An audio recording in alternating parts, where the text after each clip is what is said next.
Remember when Linnea Quigley danced naked on top of a tombstone while the dead people in the whole cemetery were creeping up out of their graves getting ready to party? Of course you know to what I refer. I refer to Return of the Living Dead, the standard by which all zombie comedies are judged. And our first feature tonight on Monstervision, the show that never overestimates the taste of the American public. After that, we have Jaws 2, the one we like to call Jaws the 13th, because it's where the fish starts chomping oversexed teenagers. I'm Joe Bob Briggs. You're going to need me tonight as your personal tour guide through the death-filled world of Monstervision.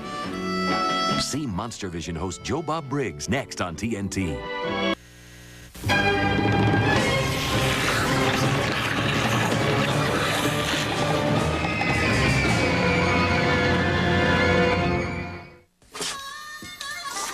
You know, now that I'm a country music singing celebrity, you've probably seen my music video. It plays here on Monstervision. I thought it was about time to install a modern stereo system in my metallic blue 73 Tornado. And so I went down to Radio Shack and I bought 4 of the biggest Tune Master speakers they had. And the only thing I don't like about them is how nobody can get in the car except me, because they take up the whole back seat and part of the front seat. But I swear if I ever told that sucker, God's gonna hear some Chuck Berry while he's hauling me up to heaven, you know? I'm Joe Bob Briggs, and tonight we got one of the greatest face-eating gut spewers of all time, one of the top 10 cult hits of the 80s, Return of the Living Dead. And joining us to discuss her role as the punk rocker who dances naked in the graveyard is the Scream Queen herself, Linnea Quigley. She'll be here with us, so, and we'll top that off with the teen slasher of shark movies, Jaws 2. You know, I had to pay for my stereo on the 7-year installment plan, but listen here to what I got, though. Tweeters, woofers, subwoofers, reverse tweeters, bleeders, screamers, moaners, and here's the best part. Optional permanent eardrum damage knob. Now, I told them to stick everything on there, including a bunch of knobs and lights that I could play around with like I know what they're for. And I had to get a new hydraulic suspension system just to get the Tornado moving. But the first day of my new stereo, I hauled it down to the main street of Grapevine. I pulled up at this stoplight where there were 7 other cars waiting. I hit the interplanetary metal button. And I'm sorry, I didn't really mean for anything to happen, but 3 people got Van Halen to death. So then I kind of moseyed on down the avenue there. I pulled up next to a couple of goat ranchers from over in Decatur. I rolled up the windows so we wouldn't have any more meaningless death out there, and I pressed the button marked Madonna Foo. And later on, I interviewed those guys in the hospital. They said it was a feeling exactly like being kicked in the throat with a set of cheerleader booties. Next thing I figured, what the hey, I might as well give it a try, so I headed down to Houston Intercontinental Airport, right? I parked the Tornado out on the tarmac so there'd be plenty of 747 jumbo jet noise, right? Then I set the automatic Dolby wah-wah fader defeat device to go off in exactly 6 minutes. Then I started running, because I knew as soon as it got down to 0, the pin would give out. The thing would automatically depress nuclear Wayne Newton. Whoa. Guess y'all heard what happened, didn't you? The only thing that bothers me about it is when 3 terrorist groups in Beirut, Lebanon called up claiming responsibility, you know? But speaking of singing zombies, Return of the Living Dead deserves serious consideration as one of the finest zombie exploding head comedies of all time. What we got here is a bunch of corpses that the U.S. Army decides to stick in pressurized Spam canisters, perfectly preserving them like giant star-kissed tunas on Quaaludes. But a bunch of guys in the mailroom get the cadavers confused with some sea rations and ship the human Spam specimens off to a medical supply warehouse in Louisville, Kentucky. And before you know it, the canisters spring a leak. And what do we got? If you've ever been to Louisville, Kentucky, you know what we got. Brain-eating zombies walking around downtown going, you got 20 cents for a blood transfusion? So let's do those drive-in totals we have. 19 dead bodies, plus some fragments. 10 breasts, shame on you TNT censors for taking those out. 2 zombie breasts, 125 zombies, mummy dogs, 1/2 zombie dog, 10 gallons of blood, brain-eating, gratuitous embalming, naked punk rocker fondue, gratuitous midget zombie, torso S&M, 1 motor vehicle chase, totaled by zombies, heads roll, brains roll, arms roll, and hands roll. We're talking 4 stars. Check it out. And don't forget, Linnea Quigley is coming by to chat with us. Best stereo system I ever saw. Has MHZs, KHZs, VDs, AUXs. Mine's got something I never even saw in a stereo before. The habanero pepper knob. You don't want to use that knob too much, but hey, if you ever need it, it's there. You know, I always just enjoy so much reading the viewer mail, especially the hate mail. Makes me feel humble as a person. Of course, I'm not as likely to read that on the air. So if you want me to read your mail on the air, try sucking up to me. That works better. And send copies to the bigwigs over at the network. Send your letters care of Monstervision at 1010 Techwood Drive, Atlanta, Georgia, 30318. Emails go to monstervision@turner.com or visit the Monstervision website. You can do it from there. But don't send the high sheriffs the negative comments because they're just not used to it like I am. They tend to overreact a little bit. Visit the Monstervision website at tnt.turner.com/Monstervision. Back to Monstervision host Joe Bob Briggs and Return of the Living Dead on TNT. All right, only 19 minutes into this baby, and I'm already in a better mood than I've been in months. I love this movie. I think it's got the perfect mixture of comedy and reality. It was written and directed by Dan O'Bannon, the guy who wrote Alien, and it was originally supposed to be directed by Tobe Hooper, who is best known, of course, for the Texas Chainsaw Massacre and Poltergeist. And actually, I'm going to back up and tell you a little bit more about this movie. Night of the Living Dead, the original, the famous one, came out in 1968. And that was made by a couple of guys in the advertising business in Pittsburgh, George Romero, the director, and his writing partner, John Russo. So after it became the most successful independent horror film in history, Romero and Russo started fussing with each other over who had the rights, you know? And so what they settled on, this is really weird, but Russo got the rights to the script and to the words living dead. But Romero got the rights to the word dead used by itself. Are you following this? Only lawyers could come up with this. That's why George Romero's sequels are not living dead movies, they're dead movies. Dawn of the Dead and Day of the Dead, not to be confused with Sam Raimi's Evil Dead series. And I wonder if Sam owns the rights to the words Evil Dead. I wonder what his lawyer says. So anyway, Russo, the forgotten partner in the series, he ends up owning Living Dead. So he writes up this story, the one we're watching. He wrote this in the early 70s. Then in the late 70s, he sells the story to a Chicago stockbroker. Are you following me? The Chicago stockbroker hires Dan O'Bannon to write a new script and Tobe Hooper to direct it. Tobe drops out. Dan takes over as director. They make the movie. The people who own Romero's Dead movies sue him anyway to prevent its release, saying it'll be confused with Romero's films. They fight about it. They settle it. It comes out a year late. End of story. I'll shut up now because we got the scene that almost single-handedly made Linnea Quigley a big star and seriously contributed to her being the scream queen that she is today. And Linnea, are you here? Yeah. Yes, I'm here, Joe Bob. Okay. Does this scene embarrass you, the one we're going to watch? It depends who sees it. Well, we're all going to see it now, honey. Okay, go. And, you know, when Day of the Dead did finally come out, the third in Romero's series, some people said the reason that that movie flopped at the box office is that this movie, Return of the Living Dead, came out first, you know, ruining zombie movies forever. Because after you've seen these cadavers, it's kind of hard to take the original ones seriously anymore. So somehow in the early 80s, zombie America had changed, as you'll see right now, when our guest, Linnea Quigley, as the punk rocker Trash, writhes bodaciously on a tombstone. What would you do for a Monstervision t-shirt? Never mind, don't tell me. I've already seen some of your propositions. Well, I'll make it easy for you. Try to win one through our Monstervision caption contest. All you have to do is make the six-headed jury laugh. To try, just go to tnt.turner.com/Monstervision. Go on, try it. And when you get your t-shirt, take a picture of yourself in it and send it to me. I'll put it where I put all my fan mail. And wouldn't you like to know where that is? Play the Monster Caption Contest and win a free t-shirt at tnt.turner.com/Monstervision. Back to Monstervision host Joe Bob Briggs and Return of the Living Dead on TNT.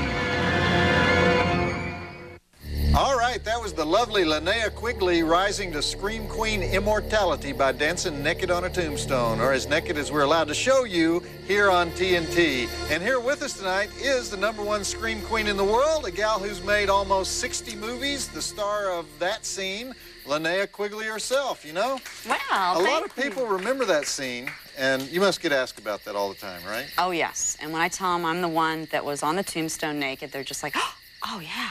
Yeah, it's cool. Yeah. Well, you know, TNT may have excised a little breastage there, but I got to give credit where it's due because they did leave in excellent pickaxe to the twitching brain. They left that in the TNT version, you know, followed by another of my favorite scenes, the Rabid Weasel scene, in which the disembodied cadaver arm attacks the mortician played by Don Calfa. He's such the voice of reason, isn't he? You know, you can't burn the weasels alive. It's too cruel. Let's take them out into the parking lot and shoot them. So I don't know when the last time you saw this movie was, but did you catch the allusion to Ernie and Bert that they make? Oh, yeah, okay. Yeah, they do. Okay. One's Bert and one's Ernie. Yeah, And, which is very Sesame Street. right. Yes. In this movie. Okay. You seem so demure, right? Can I use that word, Yes, demure? you can use that word. And every time I see you in the movies, you're some kind of man-killing, demon-possessed punk goddess. You're stereotyped as a man-killing, demon-possessed punk goddess, right? Yes, I am stereotypically a demon-possessed punk goddess, but, you know, that's my evil twin that's really doing that. Yeah, well, for the people that aren't familiar with your career, your first film is one of my favorites. It's another one where you're topless. You know what film I'm talking about? Your very Start first with film. an F? Yes. Yes, I remember. Oh, my God, I was so scared on that. Yes. Fairy Tales. You like that film? Fairy Tales. I love fairy tales. Oh, my yeah. God. Do you have the Yeah, it's soundtrack like and everything? Oh, yeah. It's like the the only exploitation fairy tale film. And you Yeah. play Snow White, right? Is it Snow Very White? close, Sleeping Beauty. Sleeping Beauty. Okay, That was my sorry. Well, first you know, part. I I was was sleeping. distracted because it's the only you're naked in that film. And Oh, that's- yes. Yes. And that was in your pre-victim days, though. It wasn't long before you were getting decapitated and stabbed and prodded and attacked by a demon-possessed showerhead. What was that movie where you were attacked by the demon-possessed showerhead? Oh, boy. I can't remember the names of them. It was, Witch Trap. That was it. Witch Trap. That's right. Okay. What have they asked you to do that you won't do? Oh, I don't like to have, like, mucus in my nose coming down, things like that. Well, nobody likes that. Yeah, but, you know, now that I'm, like, you know, being a real actress, I can, you know, maybe handle that. So when was the last time they asked you to oil up for a role? Oil up? Wait a minute. you know, full special effects makeup. Oh, God, it's been a while. 'Cause Okay, so you don't do really, that. I don't, you know, I mean, I don't really like to do that. You tell me, you were just in a big budget movie like last week. Yesterday.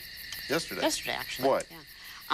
Played to the Bone, where I got to play a OD hooker. With Woody Harrelson. Woody Harrelson and Antonio Banderas. That's great. So that was fun. Okay, well, before we get too sidetracked, we better get back to the flick. And, no, you stay here. We're going to talk to you at the next breaks. But I just wanted to, see, I noticed that Ernie and Bert reference because I study these movies carefully for literary allusions. I'm not just looking at the scene where you dance naked on the tombstone. You know, some filmmakers make allusions to Hitchcock, Billy Wilder, Jane Austen, Shakespeare, not Dan O'Bannon. Dan alludes to Sesame Street because the man knows his audience. So I don't mean to offend you because But no, you know, but you're the they're queen the of ones these movies. paying the money. That's so, right. You know.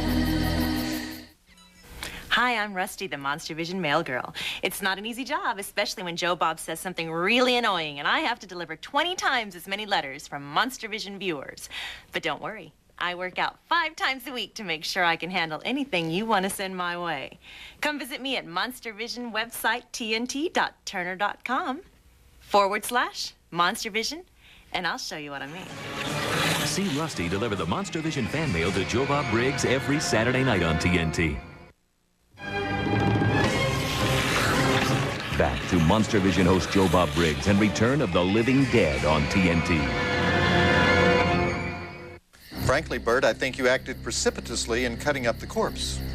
Ernie has all the best lines in the movie, doesn't he? But we've got the gal with the best something else here with us, Linnea Quigley. And Linnea, there's another B-movie star in the cast with you, Jewel Shepard. Yes. Jewel is the one with the bad pompadour, which does not do her justice, really, because she's very beautiful. But she wrote a book where she interviewed you, right? Yes. Invasion of the Bee Girls. Invasion of the Bee Girls, where she listed all of the great horror film actresses of the 80s, and you were one of them. And you worked with Jewel a lot, right? Oh, yeah, we met before that, like doing like different posters for movies before they were sold in the old days, you know, where they would like, you know, get a bunch of girls together and you know, bikinis and things and sell the movie on that. That's not the old days. They still do that. Oh, okay. All right, you guys are kind of dressed like punk rockers in this flick, and in several of your movies they cast you that way. But what some people don't know is that you were a punk rocker, right? Yes, with a band in L.A. Mm-hmm. What was your band? It was called The Skirts, which was were all you girl. good? I thought so. I thought we were really good. Did you sing or play bass, or what did you do? I played guitar and I sang. And you played like just around L.A. or? We played Took like it on the different. road? Yeah, we played different places besides L.A. You know, Palm Springs and different places. You like were that. really bad girls? Well, not really. I mean, we get scared when the germs would come in and, you know, like try to trash everything, and you know, but we pretended to be bad. The band. The band. Yeah, the germs. Remember the germs? Okay. But that was before you became a scream queen. And now, when people hire you to be a scream queen, what is it they're looking for? Obviously, you're beautiful. But what's the secret to being a good victim hero? Because you're always a victim and a hero, right? You get picked on, then you pick back. So what do you have to do? When you start out, you're always the victim, so you die fairly soon, and you have to be able to die well, scream well, run well, and then you become the one that gets to beat them up. So you get to like live through the movie, and you just have to, you know, kick ass. Mm-hmm. And you have to be able to wear that special effects makeup and still look good, right? Oh no, you can never look good in that. Yes, you look good in that, Linnea. Ah. You ever get tired of being a scream queen, though? No, I like it. Yeah? I like it, because as a kid, I liked to watch the movies where the women would be the strong ones beating up monsters, or they'd be running from them. I like that whole thing. Well, I think this flick is one of your best flicks, and we're going to get back to it now. And, you know, Jewel wrote another book, I should mention this, her memoirs. It's called If I'm So Famous, How Come Nobody's Ever Heard of Me, which is one of the greatest titles. I can actually relate to that, because you're that guy. You know what I say? You know what I say when people say to me, I say, yes, I am. I am that guy. I think of it as a compliment. You know, it's better to be that guy than to be what they used to call me, which was, you look like that guy.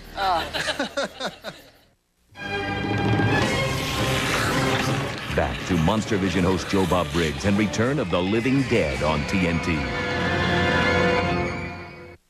And so Linnea Quigley realizes her fantasy of sex and death as she is devoured by old man zombies. Linnea, thank you so much for stopping by. Now, I never did ask you to do one thing. You have to scream for us. Okay. Yeah? Will you do it? Yes, I will. I didn't think you'd do it. Yeah, of course I'm going to do it for you. Okay, ready? Plug your ears. Man, that's why you get the big bucks. I'm telling you. What's your website? www.rundlevision.com. Rundlevision? R-U-N-D-L-E Vision? Yeah. .com? .com. That's your website? It's a great website. Yeah. Thanks for being with us, Linnea. Come back for your Okay, next movie. I will. See you later. All right, honey. Okay, bye-bye. All right.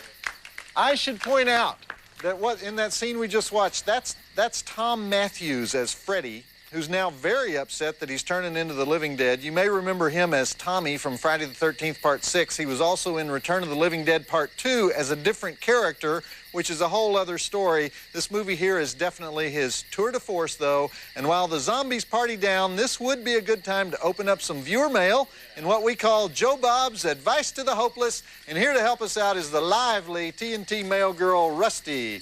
Hi, Rusty. Linnea was looking pretty good tonight, wasn't she? She's okay. All right. Well, I detect a little jealousy or something. Oh, please. I'm just a little thrown because I was going to do that zombie walk, and then this movie doesn't even have that kind of zombie in it, does it? No. You mean the ones that lurch around? Those are the George Romero zombies. Yeah. But do it anyway, though. I mean, I would love to see you, especially in that outfit. It'll be cute. Come on. No. Why not? The moment is past. Well, you should have done it when you came out. You should have gone with that. I know. Now you're self-conscious about it. Yes. Okay. Does the wardrobe department ever make you self-conscious? Because... Why don't you read a letter? All right. This is from Jonathan B. Thornton of Montgomery, Alabama. All right. A big letter. Okay. With goodies. Dear Mr. Briggs, I really enjoy watching your show and catch it every chance I get. I especially like it when you show movies such as Night of the Living Dead and any other Living Dead movie, which brings me to my next point. I am an aspiring makeup artist trying to get as much experience and exposure as possible. Enclosed are some photos of my work. What you see is just a small sample of what I'm capable of. If it wouldn't be too much of an inconvenience, the next time you show one of those movies while hosting Monstervision, I would like to make you up as a living dead zombie. If this idea sounds like something you and/or your producer would be interested in, please contact me. Thank you for your time, and keep running those living dead movies. Sincerely, Jonathan B. Thornton, Montgomery, Alabama. Okay, Jonathan, I love to see people with a goal in life, and a lot of great artists have come out of Montgomery. So, can we get a shot of these? Oh, boy. Okay, can we look at these?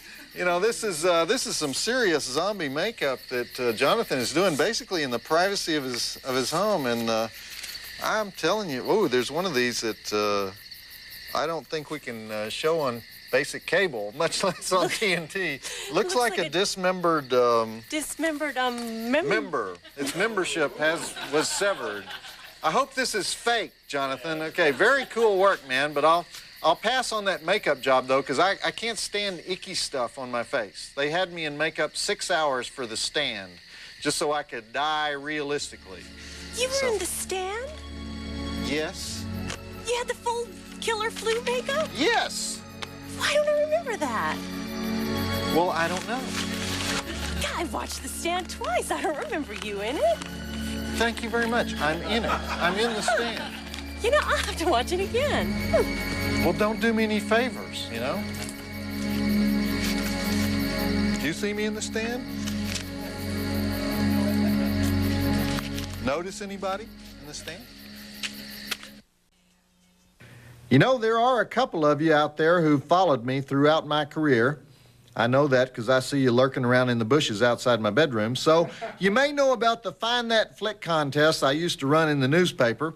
Well, we've added it to the Monstervision website, and I could waste your time explaining all the details of it, but just check it out. Test your horror flick knowledge and win a cheesy prize. Go to tnt.com/Monstervision and look for Find That Flick.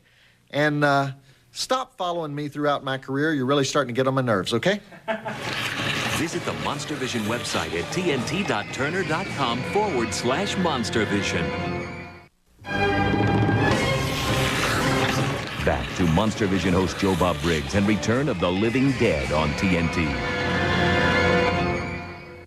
Well, it's pretty much zombie rama now, isn't it? Send more paramedics. How about the blood pooling up in Freddie's back? Nice touch, huh? The special effects on this were done by Fantasy 2 Film Effects, the same company that did both Terminator movies. They did Boxing Helena, which is pretty sick in the FX department, you know. Dracula, some pretty big movies. This flick was made for only $4 million, most of it spent on special zombie effects. Another excellent example coming up right now, so let's roll it. Boxing Helena, boy, I hadn't thought of that in a while, where Julian Sands surgically removes all of Sherilyn Fenn's limbs one at a time. Written and directed by Jennifer Lynch, the offspring of David Lynch. So, of course, can you imagine growing up in that household, you know? Happy 7th birthday, Jenny. Here's an easy bake oven and a dead bird. Let's see what you can make. All right, if you're going to write into us here at Monstervision and share your gripes, your opinions, whatever, and you're a woman under 140 pounds, single, and you don't have any strong opinions about any of the most common vices that men have, then I want you to use my home address because it's quicker. So just send those letters. What? I cleared this. I can do this. I'm telling you, we had a 3-hour meeting about this. It's not an attempt to get Nookie on TV. Well, you don't have to use that word. Look. All right, look, I'm going to have to get back to you later. But meanwhile, just keep writing to us at 1010 Techwood Drive, Atlanta, Georgia, 30318, and emailing us at monstervision@turner.com. I like Superfly. What are you saying about Superfly? Why do you use that word? What's the implication there? Visit the Monstervision website at tnt.turner.com/Monstervision. Back to Monstervision host Joe Bob Briggs and Return of the Living Dead on TNT. So here we have that classic dilemma of all great zombie films. What do you do when your boyfriend wants to eat your brain so that the two of you can be together for eternity? Now, Sam Raimi did a little bit of a gender reversal on that in Evil Dead when it's the girlfriend who goes zombie on us, but we're dealing with the same basic philosophical zombie dilemma. And as far as I know, it's always resolved the same way. You ram a steel spike through your significant other's skull. That's what happens. I should also mention James Karen playing Frank, the guy who's fighting off rigor mortis along with Tom Matthews as Freddie. You probably remember him from Poltergeist. He's Craig T. Nelson's boss, the dimwit who builds the tract homes on top of the corpses, and you may have seen him in a lot of things, come to think of it. He works all the time. Okay, you know what? I'm going to shut up because this movie's too good to hold up. In fact, let's run the rest of it. The sizzling conclusion to Return of the Living Dead. Why did that blonde zombie say that eating brains stops the pain? But they're not really eating the brains. They're chomping into the brains, but they're not really ingesting the brains. I would notice if they were really eating those brains. Is that more editing by TNT? Is that they're a little uptight about excessive organ consumption around here, you know? But in this case, it is organ consumption that is integral to the plot. We need it. Stay tuned for more Joe Bob Briggs on Joe Bob's Last Call. Coming up next on TNT.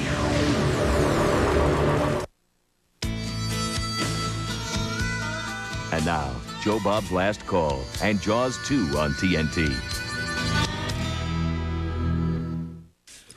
Goodbye, Louisville, Kentucky.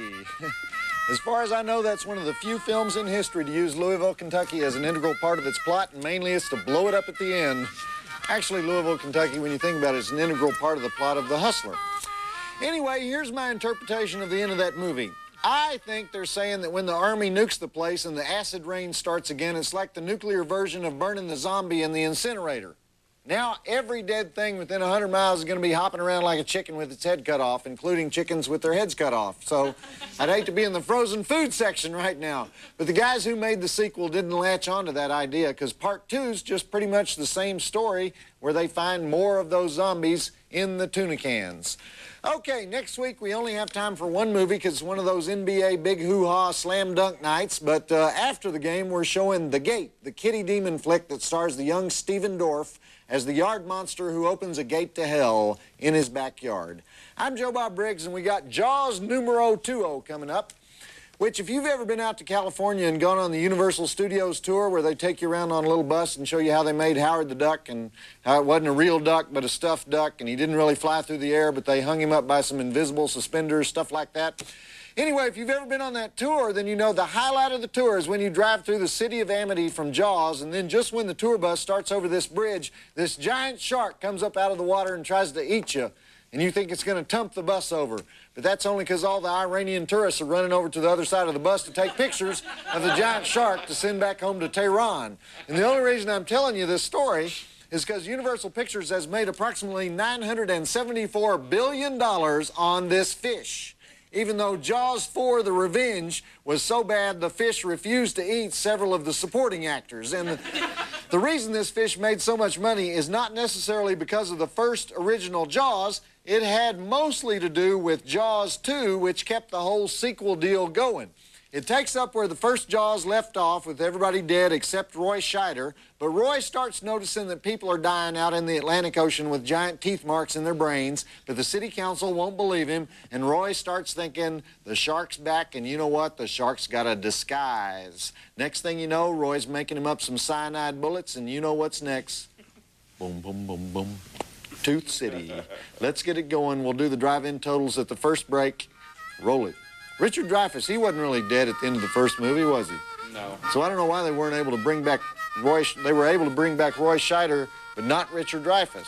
Because what other movie did he make in order to avoid the horrors of Jaws 2? Anybody know? You know what it was, I think? The Big Fix. That movie about Berkeley politics. No, you know what it was? Victory at Entebbe. With Richard Dreyfuss as Colonel Netanyahu. Right? He played Netanyahu years ago. Well, they're both nervous types, aren't they? Makes sense.